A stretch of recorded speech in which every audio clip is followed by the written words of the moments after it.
ഭൂനിയമ ഭേദഗതി ബില്ലിൽ ഒപ്പിടാത്ത ഗവർണറുടെ നിലപാടിനെതിരെ വരുന്ന 9-ന് LDF നേതൃത്വത്തിൽ രാജ്ഭവൻ മാർച്ച്. അതേസമയം ഇതിനു മുൻപ് ബിൽ ഒപ്പിടാതെ തിരിച്ചയക്കാനും സാധ്യത. നിർമ്മാണങ്ങൾ ക്രമവൽക്കരിക്കുന്നതിന് ഫീസ് ഈടാക്കുന്നതിനെക്കുറിച്ച് ഗവർണർ റവന്യൂ വകുപ്പിനോട് വിശദീകരണം തേടിയിട്ടുണ്ടെങ്കിലും ഇത് സംബന്ധിച്ച് റവന്യൂ വകുപ്പ് AGയുടെ നിയമോപദേശം തേടിയിരിക്കുകയാണ്. ഇതോടൊപ്പം ബില്ലിനെതിരെ ഗവർണറെ നേരിട്ട് കണ്ട കർഷക സംഘടനകൾ ബില്ലിൽ പ്രതികൂലമായി ബാധിക്കുന്ന 10 കാര്യങ്ങൾ ഗവർണറെ അറിയിച്ചു. ഭൂനിയമ ഭേദഗതി ബിൽ ഗവർണർ ഒപ്പിടാതെ വൈകിപ്പിക്കുന്നതിനെതിരെ ഇടുക്കിയിൽ നിന്നും ഇടതുപക്ഷം 10,000 കർഷകരെ അണിനിരത്തി വരുന്ന 9-ന് രാജ്ഭവൻ മാർച്ചിന് തയ്യാറെടുക്കുകയാണ്. എന്നാൽ നിയമ ഭേദഗതിയിൽ പറയുന്ന അനധികൃത നിർമ്മാണങ്ങൾ ക്രമവൽക്കരിക്കുന്നതിന് ഫീസ് ഈടാക്കുന്നത് സംബന്ധിച്ച് ഗവർണർ റവന്യൂ വകുപ്പിനോട് വിശദീകരണം തേടിയിരുന്നു. ഇതിന് മറുപടി നൽകിയിട്ടില്ല. വിശദീകരണം സംബന്ധിച്ച് AGയുടെ നിയമോപദേശം തേടിയിരിക്കുകയാണ് റവന്യൂ വകുപ്പ്.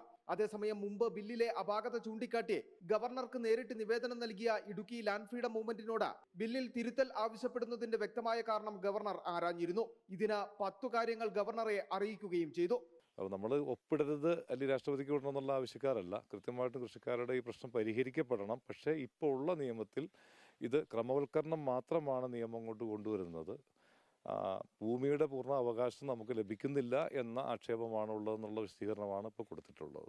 നിലവിലെ ഭൂനിയമ ഭേദഗതി മൂന്നാർ പ്രദേശത്തെ ഭൂപ്രശ്നങ്ങൾക്ക് പരിഹാരം കാണാൻ കഴിയുന്നതല്ല.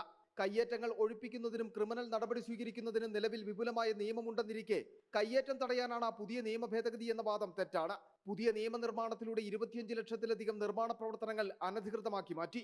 ക്രമവൽക്കരണം എന്നത് ദീർഘകാല പദ്ധതിയാക്കി മാറ്റും. തുടങ്ങിയിട്ടുള്ള 10 കാര്യങ്ങളാണ് കർഷക സംഘടനകൾ വീണ്ടും ഗവർണറെ അറിയിച്ചിരിക്കുന്നത്.